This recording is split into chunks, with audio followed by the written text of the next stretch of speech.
दिवाली छोटी, रहस्य बड़ा में। मैं हूँ पंडित चंद्रशेखर शर्मा। दर्शकों, छोटी दिवाली जिसे रूप चतुर्दशी भी कहा जाता है, नरक चतुर्दशी भी कहा जाता है और काली चौदस भी कहा जाता है, ये अपने आप में कितने नाम और कितने अर्थ छुपाए बैठा है ये दिन।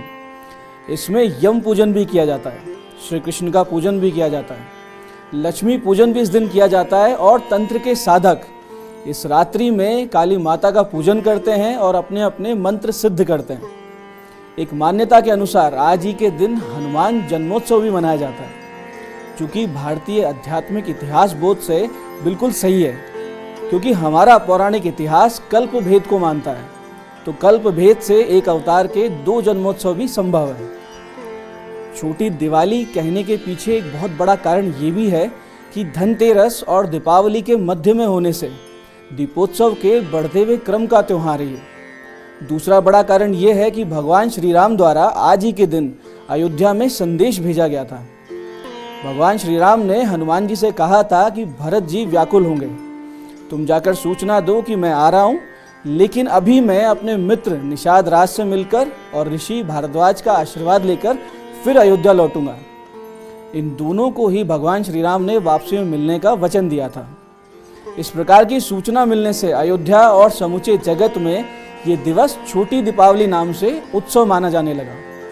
इसी प्रकार से आज ही के दिन भगवान श्री कृष्ण ने देवी सत्यभामा के साथ मिलकर नरकासुर का वध किया था, जिसे ये वरदान प्राप्त था कि उसकी मृत्यु एक स्त्री के हाथों ही होगी।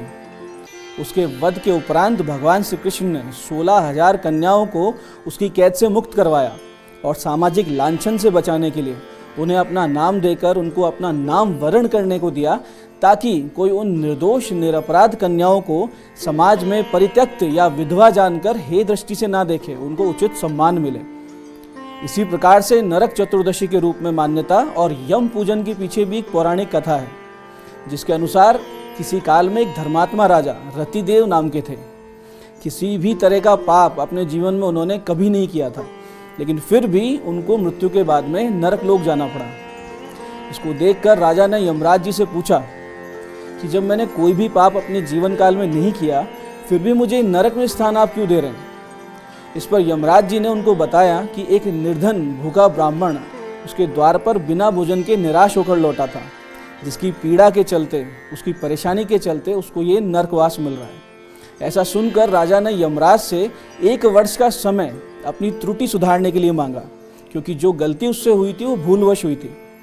उसके बाद वो अपनी समस्या ऋषियों के पास लेकर गए, जहां ऋषियों ने उन्हें कार्तिक मास की कृष्ण पक्ष की चतुर्दशी का व्रत करने को कहा और साथ साथ ये भी बोला कि ब्राह्मणों को भोजन कराएं, उनसे अपनी इस त्रुटि की क्षमा मांगें।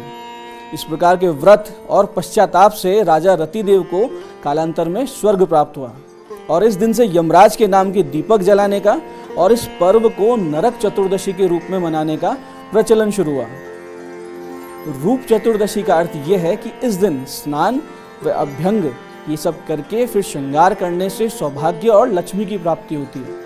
हालांकि इस बार चतुर्दशी तिथि 23 अक्टूबर शाम 6:03 से शुरू हो रही है, जो कि 24 अक्टूबर को शाम 5:27 तक रहेगी। इसलिए अभ्यंग और औषध स्नान का जो मुहूर्त है वो 24 अक्टूबर को प्रातः 5:08 से 7:30 के बीच, फिर 9:16 से सुबह 10:40 के बीच रहेगा। लेकिन यमदेव के प्रति दीपक जलाने का समय और माता काली के पूजन का समय और साधना का काल 23 अक्टूबर को ही है। यमदेव के लिए दीपक का समय 23 अक्टूबर की शाम 6:16 से 8:54 के मध्य है और काली पूजन और तंत्र साधना का या अपने मंत्रों को सिद्ध करने का काल 23 अक्टूबर की रात्रि 11:46 से अगले दिन यानी 24 अक्टूबर की दोपहर 12:37 तक रहेगा। दर्शकों, नरक चतुर्दशी के दिन ईशान कोण यानी उत्तर पूर्व दिशा में अपना मुख करके आपको पूजन करना चाहिए। पूजन मुहूर्त में एक चौकी पे पंचदेवों श्री गणेश, दुर्गा, शिव, विष्णु और सूर्य देव की स्थापना करें। इसके बाद पंचदेवों का गंगा जल से स्नान कराएं, रोली या चंदन से तिलक करें, उन्हें धूप, दीप और पुष्प अर्पित करके उनका आह्वान करें मंत्रों के द्वारा और अपने अपने मंत्र द्वारा उनका जाप करें। सभी देवों को जनेऊ, कलावा, वस्त्र, नैवेद्य ये सब चीज़ें अर्पित करनी चाहिए। इसके बाद में इन सभी देवी देवताओं के मंत्र स्तुति का पाठ करें और पूजन के अंत में आरती करें। इस दिन शाम के समय सभी देवताओं की पूजा अर्चना करने के बाद में जब आप पंचदेव पूजन कर चुके हों तो तेल का एक दीपक जलाएं, घर की चौखट के दोनों ओर रखें।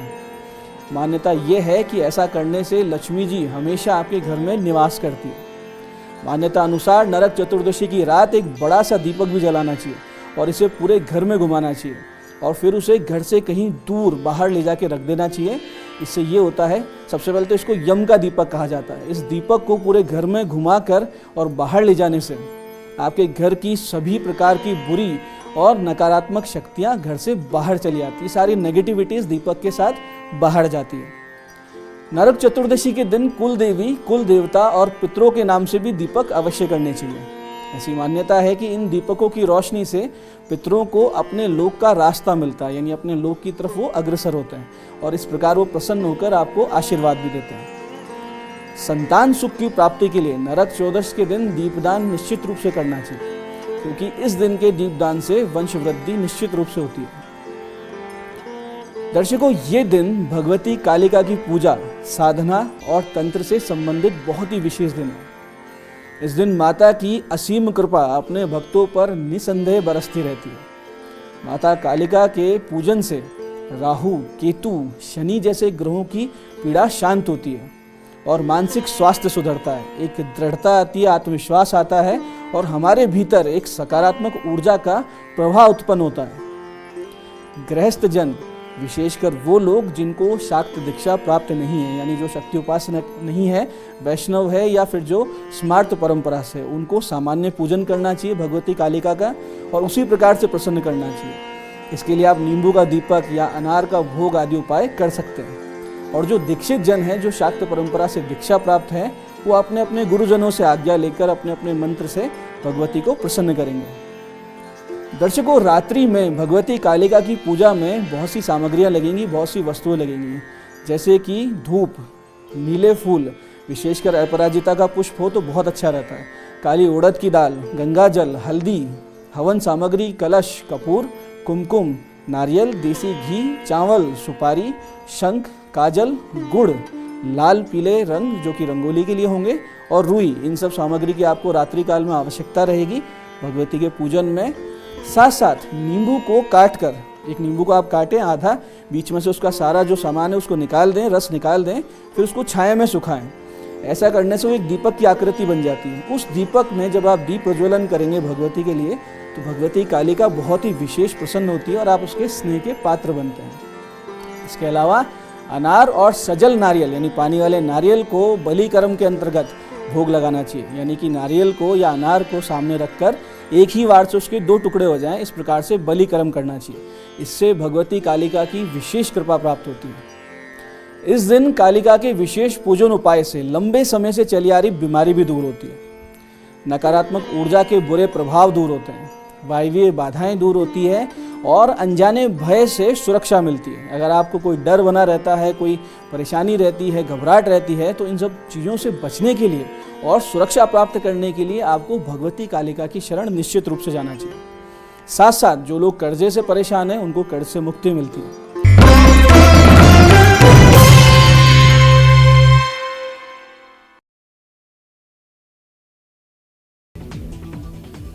कोतवाली पुलिस ने नाबालिग छात्र से मारपीट करने वाले अध्यापक को गिरफ्तार किया। आरोपी दीपक कुमार 2 नंबर रोड स्थित एसएस मोदी विद्या विहार स्कूल में टीचर है, जिस पर आरोप है कि उसने एक बच्चे के साथ जमकर मारपीट की। अजमेर के क्लॉक टावर थाना इलाके में पंजाब पुलिस ने कार्रवाई की। अंजुमन कमेटी के संयुक्त सचिव के पुत्र चिश्ती को गिरफ्तार किया गया। आरोपी चरत सिंह ने सीआईडी हेडक्वार्टर मोहाली पंजाब पर फायरिंग की थी। अलवर जिले के सदर थाना पुलिस ने एनडीपीएस एक्ट की कार्रवाई करते हुए 2 आरोपियों को गिरफ्तार किया है। पुलिस ने दोनों आरोपियों के कब्जे से कोरेक्स की 60 शीशियां बरामद की हैं। उधर बांसवाड़ा के 3 गांव में कुत्तों को लेकर दहशत बनी हुई है। घर के बाहर रोड पर खेल रहे 5 साल के मासूम को पागल कुत्ते ने काट दिया और इसके बाद कुछ दूरी पर खड़ी एक लड़की को भी कुत्ते ने काटा। उधर बाड़मेर के विधायक मेवाराम जैन ने धनतेरस के मौके पर 3 करोड़ की लागत से नवनिर्मित अंडरब्रिज का लोकार्पण किया। बाड़मेर शहर के गांधीनगर, शास्त्री नगर, विष्णु कॉलोनी इत्यादि घनी आबादी वाली बस्तियों को मुख्य बाजार में आने जाने के लिए रेलवे फाटक बंद रहने से हमेशा परेशानी का सामना करना पड़ता था, जो ब्रिज के शुरू होने से अब समाप्त हो पाएगी। तो भीलवाड़ा शहर के नजदीक सांगानेर मार्ग स्थित कोठारी नदी की पुलिया पर एक कार ने बाइक सवार युवक को टक्कर मारी। इसके चलते ये युवक नदी में जा गिरा, जिससे इसकी मौत हो गई। भरतपुर में सफाई कर्मचारियों की हड़ताल जारी है। कचरा उठाने के बाद सफाई कर्मचारी कचरा फेंकने को लेकर के प्रदर्शन के लिए मंत्री के आवास के सामने पहुंचे। इस दौरान पुलिस से उनकी झड़प हुई। वहीं पुलिस ने 4 सफाई कर्मचारियों को मौके से हिरासत में लिया है, जिससे बाकी के सफाई कर्मचारियों में स्थानीय पुलिस को लेकर के गहरा आक्रोश है। तो दौसा में धनतेरस के मौके पर बाजार में भीड़ देखने को मिल रही है। ज्वेलर्स की दुकान हो या फिर अन्य कोई प्रतिष्ठान, हर जगह लोग खरीदारी करते हुए देखे गए। बाजारों में रौनक नजर आई तो बर्तनों की दुकान पर भी काफी भीड़ लोगों की देखने को मिली। डूंगरपुर की साबला थाना पुलिस ने बोलेरो कैंपर चोरी कर बेचने के मामले में 5 आरोपियों की गिरफ्तारी की है। गिरफ्तार आरोपियों ने चोरी की अन्य वारदातों को अंजाम देना भी कबूल किया है। तो जयपुर में तृतीय श्रेणी अध्यापकों ने अपना धरना प्रदर्शन खत्म कर दिया है। पिछले 4 दिनों से धरने पर बैठे हुए थे। मंत्री बीडी कल्ला और प्रताप सिंह खाचरियावास के आश्वासन के बाद जैसे ही ये खबर न्यूज 18 पर प्रसारित हुई, इसके बाद शिक्षकों ने धरना समाप्त करने का ऐलान कर दिया। अब जल्द ही मंत्री की ओर से तबादला पॉलिसी लाने का आश्वासन दिया गया है। सीकर में बुजुर्ग की हत्या मामले का पुलिस ने आखिरकार खुलासा किया। हत्या के आरोपी को पुलिस ने गिरफ्तार कर लिया। आरोपी ने 70 साल के एक बुजुर्ग से मारपीट की थी और इलाज के दौरान बुजुर्ग की मौत हो गई। तो जोधपुर के मेडिकल कॉलेज ऑडिटोरियम में रोजगार मेले का आयोजन किया गया, जहां पर केंद्रीय जल शक्ति मंत्री गजेंद्र सिंह शेखावत की मौजूदगी में रोजगार मेले के तहत चयनित अभ्यर्थियों को नियुक्ति पत्र जारी किए गए। Pratapgarh police reserve police line में एक शाम शहीदों के नाम कार्यक्रम का आयोजन किया गया। इस दौरान सुरों के माध्यम से भारतीय पुलिस के शहीद जवानों को श्रद्धा सुमन अर्पित किए गए। राजसमंद के प्रसिद्ध श्रीनाथ जी मंदिर से 5G सेवा की शुरुआत हो गई है। जियो के चेयरमैन आकाश अंबानी ने नाथद्वारा टाउन स्थित श्रीनाथ जी मंदिर से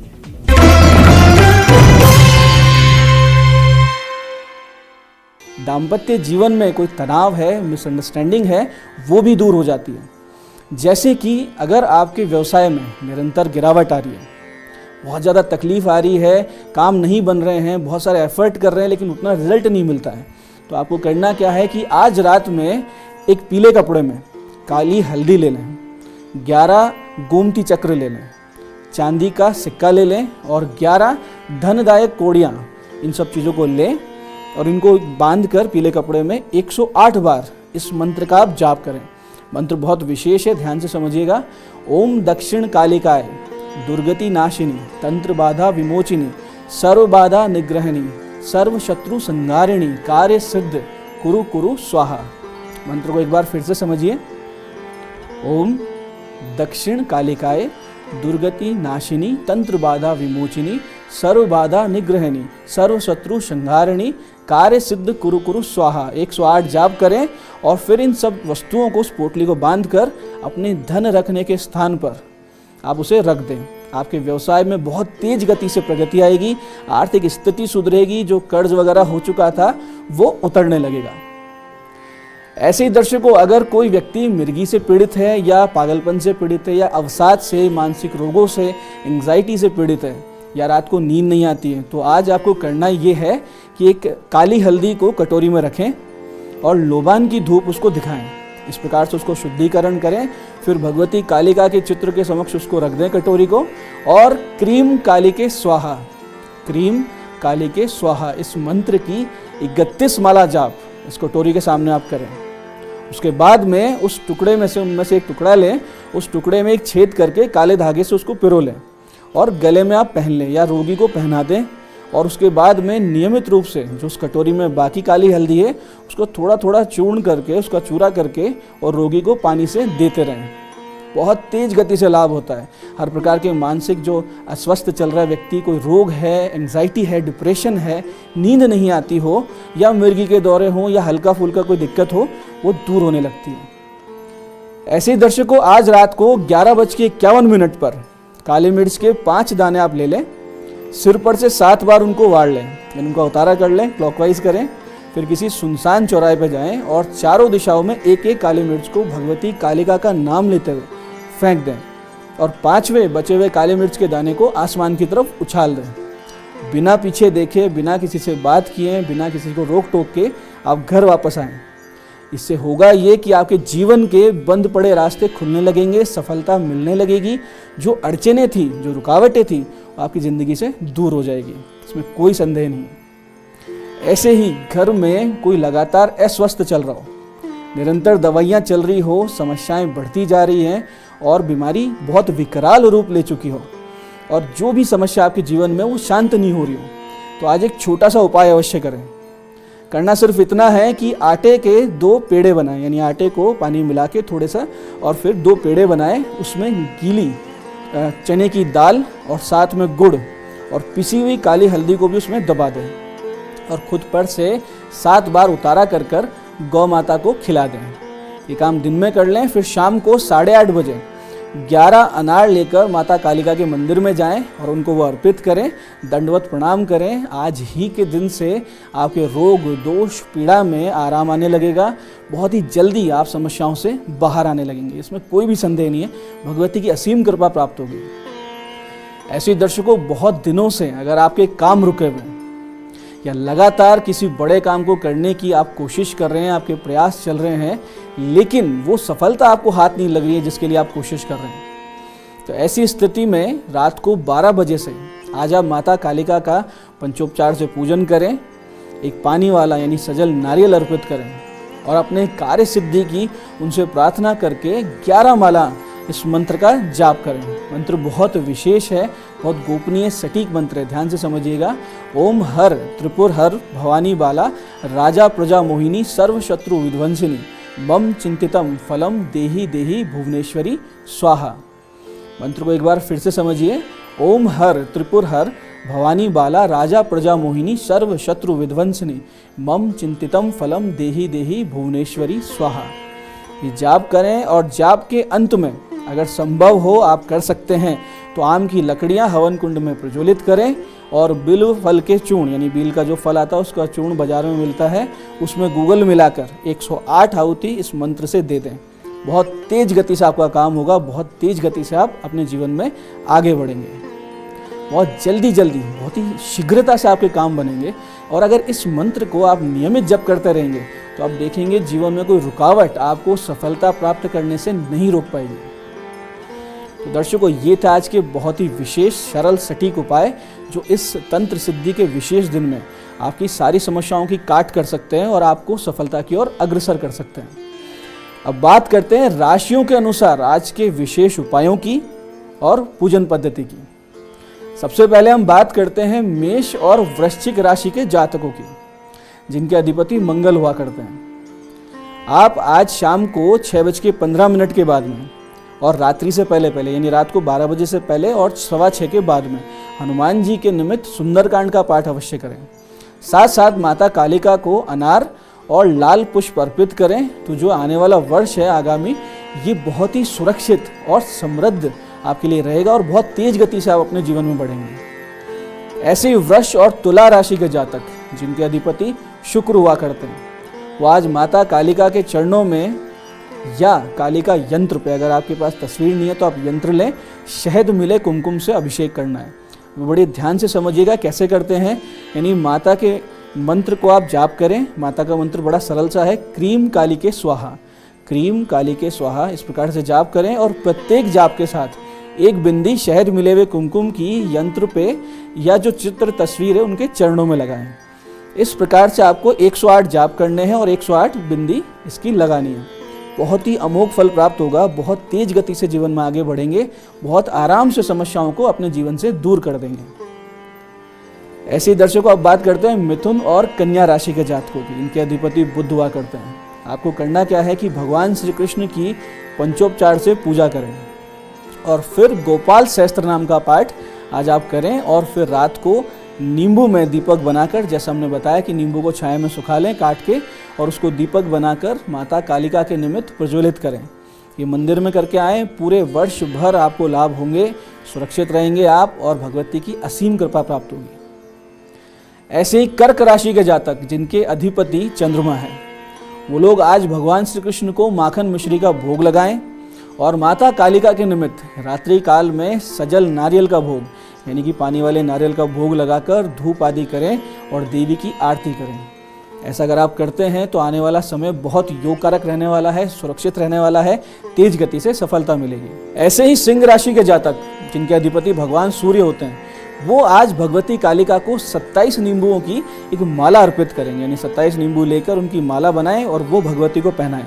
और यमराज को जब दीप प्रज्वलित हो रहा हो तो उसमें 27 दाने काले तिल के आप अवश्य डाल दें। इससे आपका आने वाला समय बहुत शुभ और योगकारक रहेगा, कालिका की कृपा रहेगी और यमराज आप पर प्रसन्न रहेंगे, तो कोई अकाल मृत्यु का भय आपको नहीं सताएगा। ऐसे ही धनु और मीन राशि के जातक जिनके अधिपति बृहस्पति हुआ करते हैं, वो आज हनुमान जी के निमित्त पीपल के 11 पत्तों की राम नाम लिखी हुई माला और 108 तुलसी दल की माला, 108 तुलसी दल लें, उस पर भी राम लिखें, एक माला तैयार करें और हनुमान जी को पहना के आएँ।